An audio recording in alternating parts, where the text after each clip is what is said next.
ഒന്നും പറയണ്ട.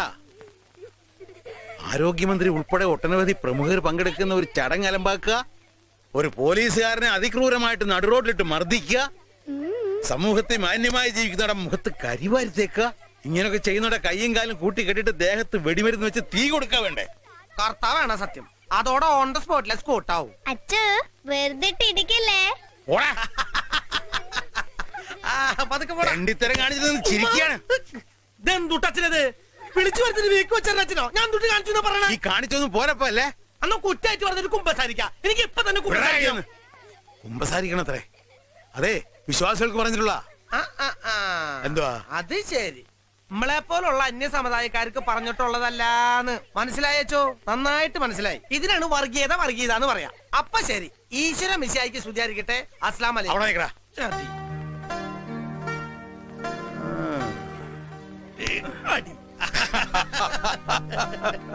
തെമ്മാടി, ആരാധകരുള്ള തെമ്മാടി.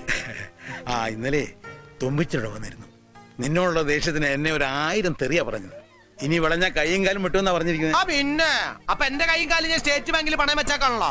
പൊട്ടിക്കും ഞാൻ, മാങ്ങണ്ടിയാ പൊട്ടിക്കും. വേണ്ട, ഇന്നത്തോടെ എല്ലാ അഭ്യാസവും നിർത്തിയേക്കണം മോനെ. ഒരു യുദ്ധത്തിലും ആരും ജയിച്ചിട്ടില്ല ഇന്നുവരെ. ജയിക്കാൻ വേണ്ടിട്ടല്ലല്ലോ അച്ചോ. അറിയാം, തൊമ്മിച്ചന്റെ സ്വത്തും സമ്പാദ്യം കണ്ടിട്ടല്ലെന്നും അറിയാം. നീ നോക്കിക്കോ, ഇത്രയും കാലം നീ നിന്റെ പൈതലും കുടിച്ച കണ്ണുനീരിന്റെ രുചി അവൻ അറിയും. ഒരിക്കലെങ്കിലും കർത്താവ് അവനെ കൊണ്ടത് ചെയ്യിക്കും. കർത്താവിനെ വെറുതെ ബുദ്ധിമുട്ടിക്കണ്ടെന്ന് കരുതിട്ടാ ഞാൻ. പിന്നെ തുടങ്ങി അവൻ വിവരക്കേട് പറയാൻ. എടാ, നിനക്ക് നിന്റെ വലിപ്പം അറിഞ്ഞൂടാ. പോത്തുപോലെ വളർന്ന ഈ തോന്നിയാച്ചയുടെ വലിപ്പം അല്ല ഞാൻ പറഞ്ഞത്. നീ പോലും അറിയാത്ത നിന്റെ ഉള്ളിലെ കലാകാരന്റെ വലിപ്പമാ. കലാകാരനല്ല, കലാപകാരൻ. എന്നാ അത് ആദ്യം പറയുന്ന അനുസരിക്കാൻ ജീവിക്കാൻ നോക്ക്. ഒരു പെണ്ണൊക്കെ കെട്ടി സന്തോഷമായിട്ട് ജീവിക്കാൻ നോക്ക്. കേട്ടാലോ? ഐശ്വര്യ റോയിന് കിട്ടോ? എന്നാ കേട്ടാ. ആ കുട്ടി എന്നാ പിന്നെ ആ കുട്ടിയായിക്കൂടെ? ജാതി മതൊന്നും പ്രശ്നമാക്കണ്ട, ഞാൻ നടത്തിത്തരാൻ കല്യാണം. ഞാൻ എന്റെ പൊന്നു ഫാദറച്ചോ, നിങ്ങൾ ഈ ലോകത്തൊന്നല്ലേ? അതും മെഗാ സീരിയലിലൊക്കെ അഭിനയിക്കുന്ന കുട്ടിയാ, ലോകൈക സുന്ദരി. ആണോ? എന്നാ വേണ്ട. ഈശോ മിശിഹായിക്ക് സ്തുതിയായിരിക്കട്ടെ അച്ചോ. അവിടെ ഇരുന്നോട്ടെ. കൊടുകൈ വീട്ടുകൈ ഇന്ന പിടി. ഇതെന്തുട്ടത്? ആശുപത്രിയുടെ ഉദ്ഘാടനം ഗംഭീരമായി നിർവഹിച്ചതിനുള്ള പാരിതോഷികം. തുറന്നു നോക്ക്, ഇഷ്ടമല്ലെങ്കിൽ പറഞ്ഞു. എന്റെ കോണ്ടാര് മനസ്സറിഞ്ഞ് വാങ്ങിച്ചു തരണല്ലേ. ഈ അംസക്കാർക്ക് ഇഷ്ടാവാതിരിക്കോ? ഇത് കണ്ടോച്ചോ, ഇതിനാണ് ഈ ചോര കണക്ഷൻ എന്ന് പറഞ്ഞത്. എനിക്ക് ഇത്തിരി കളർ കൂടിപ്പോയി. കറുപ്പേ. എങ്ങനെയുണ്ട് എന്റെ കൈപുണ്യം? രോഗികളൊക്കെ എത്തി തുടങ്ങിയ. ഈ കൈപ്പുണ്യം നേരിട്ട് അനുഭവിച്ചറിഞ്ഞ ഒരു പേഷ്യന്റിനെ ഇന്നവിടെ വിദഗ്ധ ചികിത്സക്ക് അഡ്മിറ്റ് ചെയ്തിരിക്കാം. അതേതടി? Sub inspector Nandagopalan. അപ്പൊ അത് കൊള്ളാലോ. ഏതിലെ പോയാലും ഇവിടെ അപ്പച്ചങ്കടിക്കാണ് ലാഭം. അപ്പൊ ഞാൻ ഏറ്റു. പക്ഷെ കമ്മീഷൻ തരണട്ടാ. കമ്മീഷനൊക്കെ തരാം, പക്ഷെ ഇത് തല്ലും പിടിക്കല്ല. അങ്ങനെ പറഞ്ഞു കൊടുക്കുന്നതിന്റെ പൊന്നാങ്ങളേക്ക്. ചുള്ളന്മാരെത്തിയ ഒരു ചെറിയ കലാപരിപാടി ഉണ്ട്, നീചപൂജ. വെള്ളംകളിയും കോഴിക്കാലും. അച്ഛൻ വൈകിട്ടടിക്കണു, ഞങ്ങള് വൈകിട്ട് അടിക്കണു. അത്ര വ്യത്യാസമുള്ളൂ.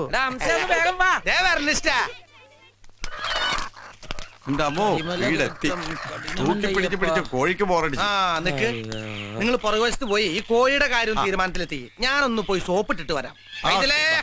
ഹംസക്കുട്ടീന്റെ പൈതലേ, പൈതലോ. കൊച്ചുകള്ളി അവിടെ എന്തെടുക്കാ? രാവിലെ തൊട്ട് പ്രാർത്ഥന തന്നെ പ്രാർത്ഥന. ഒരു തുള്ളി വെള്ളം പോലും കുടിക്കാൻ കൂട്ടാക്കുന്നില്ല. ചെല്ല്. ഉമ്മക്ക് സ്കൂട്ടാക്കാന്നേ. പൈതലോ.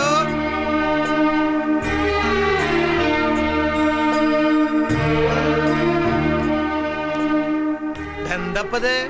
തറാബി നിസ്കാരം. ധാര വന്നേക്കണം നോക്കിയാൻ. ഹായ്, എന്റെ ഹംസക്കുട്ടി. എന്നോട് മിണ്ടണ്ട. നിസ്കരിക്കുമ്പോ മുണ്ടാൻ പാടില്ലെന്ന് പറഞ്ഞില്ല എന്നോട്. ഇനി ഇത് കഴിച്ചിട്ട് മതി നിസ്കാരൊക്കെ. ഹായ്, പിന്നെ സ്പെഷ്യൽ സാധന. ഒറ്റ എരിപ്പില് സ്പോട്ടിൽ ഫിനിഷ് ചെയ്തോളണം.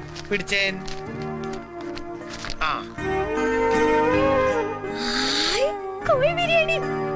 ഇന്ന് പെരുന്നാളാ? ഇന്നല്ലേ പെരുന്നാള്. ഹംസക്കുട്ടീന്റെ പൈതല് നല്ല കുട്ടിയായിട്ട് വാ തുറന്നേൻ. എനിക്ക് വേണ്ട, ഇന്ന് പെരുന്നാളൊന്നും അല്ല. ചെന്ന് പൊട്ടിയാക്കാമോ? അല്ലേ, ഇന്ന് പെരുന്നാളാ എന്നെയാ. എന്നിട്ട് ഇവിടെ പടക്കും പൂത്തിരിയും ഒക്കെ പെരുന്നാളാവുമ്പേ പാട്ടും കൂത്തും ഒക്കെ ഉണ്ടാവും. അപ്പൊ അതാണ് പ്രശ്നം.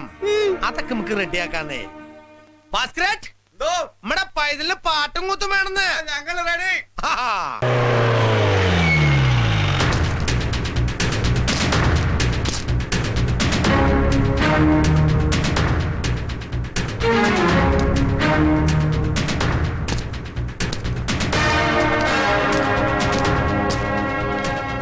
കൺഗ്രാചുലേഷൻസ്. എനിക്ക് ഇപ്പോഴാ ഒരു ശക്തിയായത്. രണ്ടുപേരുടെ ശത്രു ഒന്നാവുമ്പോ ഒരു സുഖമുണ്ട് ഇല്ല സാർ?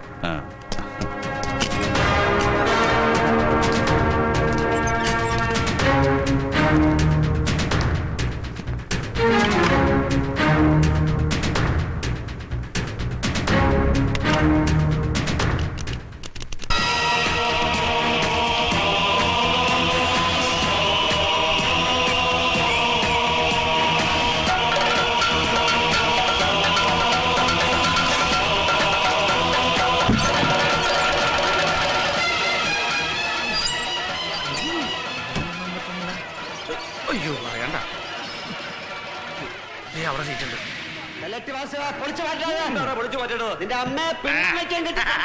അമ്മയ്ക്ക് പറയുന്നു.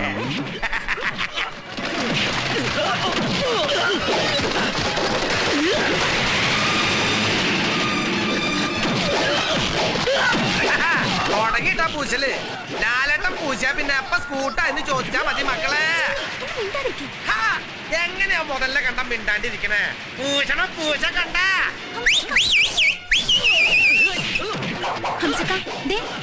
ഞാൻ സ്കൂട്ടായി.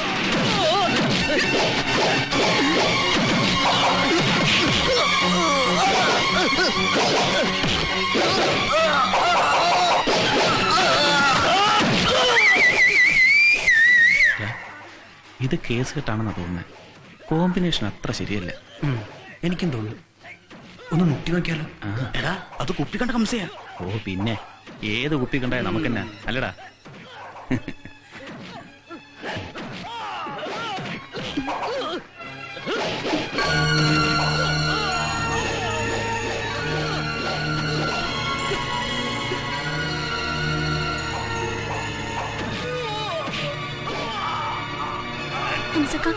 നമുക്ക് പോവാം.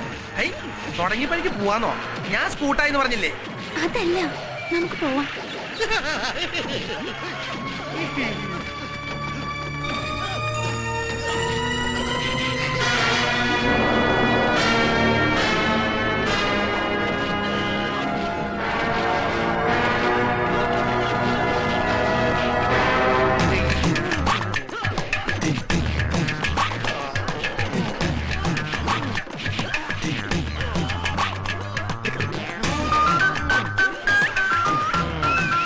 അപ്പൊ അതാണ് പ്രശ്നം. ഇതും മലയാള സിനിമയുടെ മറ്റൊരു പ്രതിസന്ധിയാ. വൈദ്യന്മാര് കേറിയിട്ടുണ്ടെന്ന തോന്നണേ തടവണ ആൾക്കാരെ. പത്രാസാരാ, ഈ നീട്ടി വെച്ചിരിക്കുന്ന ബുഷാന്റെ നിനക്ക് ആവശ്യമില്ലാത്തതാ. ആവശ്യമുള്ള തന്നെ ഉള്ളിലേക്ക് മടക്കി വെക്കേ. അല്ലെങ്കിൽ വീട്ടിൽ ചെന്ന് നോക്കുമ്പോഴേ ബുഷേ കാണൂ, ആന്റീനെ കാണില്ല. അങ്ങനെ ഒരു അഴിച്ചുപണി വേണോടാ. ഓ പിന്നെ സിനിമാ തിയേറ്ററിലാവുമ്പോ കയ്യും കാലും തട്ടിയെന്നൊക്കെ ഇരിക്കും. അല്ലാത്തോളുമാരെ അങ്ങ് വീട്ടിൽ പോയിരിക്കണം. കയ്യും കാലും ഞൊട്ടും. അപ്പൊ നീ വീട്ടിൽ പോയിരിക്കാൻ ആഗ്രഹിക്കുന്ന ആളാണല്ലേ? നിന്റെ ആഗ്രഹം എന്താ? വീട്ടിൽ പോണോ? ഞാൻ നേർക്കൂലേ, ഈ ചുള്ളന്റെ വീട്ടില് കാരണന്മാരല്ലടാ. ഒന്ന് ഉപദേശിക്കാൻ പറയാൻ. ഒരുമാതിരി ഷോ കാണിക്കല്ലേ, നമ്മളിതൊക്കെ ഒരുപാട് കണ്ടതാ. നിന്നെ താങ്കെടുത്തിരിക്കണതും ദേ കിടക്കണതോ. അത് ശരി, അപ്പൊ നീ ഒരുപാട് കണ്ടിട്ടുള്ള ആളല്ലേ? കണ്ടുപിടുത്താൻ വേണ്ടി താമ്പല് കുപ്പി കണ്ടാണെങ്കിൽ വീട്ടിൽ മതി, ഇങ്ങോട്ടെടുക്കല്ലേ? പോയ മോനെ, നാവട്ടം മുന്തിയാക്കിക്കോ, അല്ലെങ്കിൽ മാങ്ങണ്ടിയോ പൊട്ടിക്കും. ഇറങ്ങി പോറാ കാണിക്കാതെ. അപ്പൊ പറഞ്ഞ പോലെ സുകുമാര, അതൊന്നും നിർത്തിയടാ. ഓഫേടാ. ലാലേട്ടന്റെ പടം. ലാലേട്ടനോട് ഞാൻ ചോദിക്കാം. ലാലേട്ടൻ, എന്താ മോനെ ദിനേശ? കുടുംബമായിട്ടിരുന്ന് സിനിമ കാണാൻ പറ്റില്ല കേട്ടോ.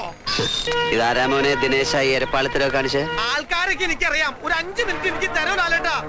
അടിച്ച് പൊളിക്കടാ മോനെ ദിനേശ. അതാണ്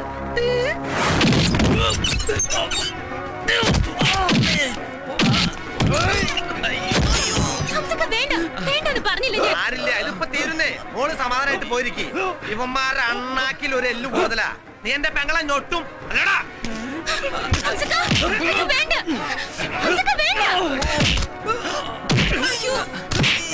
അയ്യോ,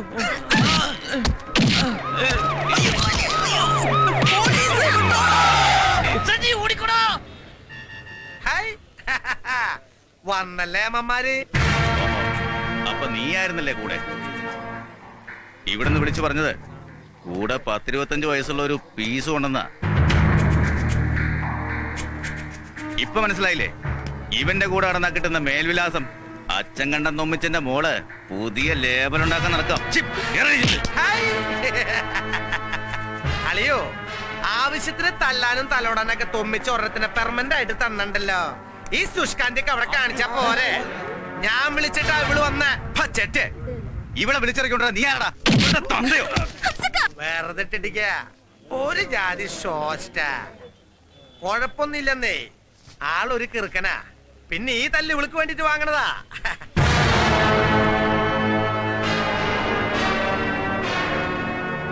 അപ്പോഴേ ഇതോടെ ഇടപാട് തീർത്തോളണം. പിന്നെ അളിയൻ പറഞ്ഞ ലാവലിന്റെ കാര്യം അതെനിക്ക് മനസ്സിലായി. അങ്ങനെ ഒരു ലാവൽ എന്റെ പെങ്ങളുട്ടിക്ക് ഉണ്ടാക്കി കൊടുക്കാനാണ് ഈ പരിവാരങ്ങളും കൂട്ടി ഇറങ്ങി പുറപ്പെട്ടതെങ്കിൽ അത് 101 ആവർത്തി ആലോചിച്ചിട്ട് മതി. വന്നിരുന്നല്ലേ ഉള്ളൂ, ഒന്ന് സെറ്റിൽ ആയിക്കോട്ടെ. നമ്മൾ ഇവിടൊക്കെ തന്നെ കാണേ. എന്തിനെങ്ങനെ ആക്രാന്തം കാട്ടറേ? പന്നിയുടെ മോനെ, അപ്പനെ പറഞ്ഞാണ്ടല്ല. നീ എന്നെ എന്നാ കോപ്പി ചെയ്യും? ഇപ്പൊ ഹംസ തോറ്റിക്ക. അതുകൊണ്ട് അളിയങ്കടി പോ. നമുക്ക് ചുറ്റി കൂടിയിരിക്കണതേ ഹംസയുടെ പട്ടാളാ. ഇവന്മാർ ഇവിടെ യൂണിഫോം ഇടാണ്ട് ലാത്തി ചാർജ് നടത്തുന്ന പാർട്ടിയാ. ഈ തോളത്ത് ഒട്ടിച്ചു വെച്ചേക്കണ നക്ഷത്രത്തിന് എണ്ണൊന്നും ഇവർക്ക് അറിയില്ലെങ്കിലും നക്ഷത്രം എണ്ണിക്കാൻ അറിയാട്ടാ. വെറുതെ എന്തിനൊരു കലാപരിപാടി. അളിയൻ പോ. ഞാൻ സ്കൂട്ടായിന്ന് പറഞ്ഞില്ലേ?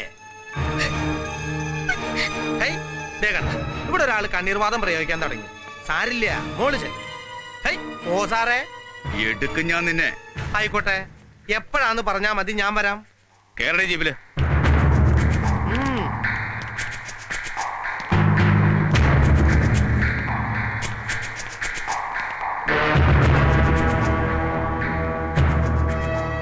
ധൈര്യമായിട്ട് പോയിക്കണ്ട മോള്. പത്മനാവട്ടാ, കട്ടറൊക്കെ നോക്കി പോണ്ടാ. എന്റെ പെൺകുട്ടിക്ക് നോവരുതേ.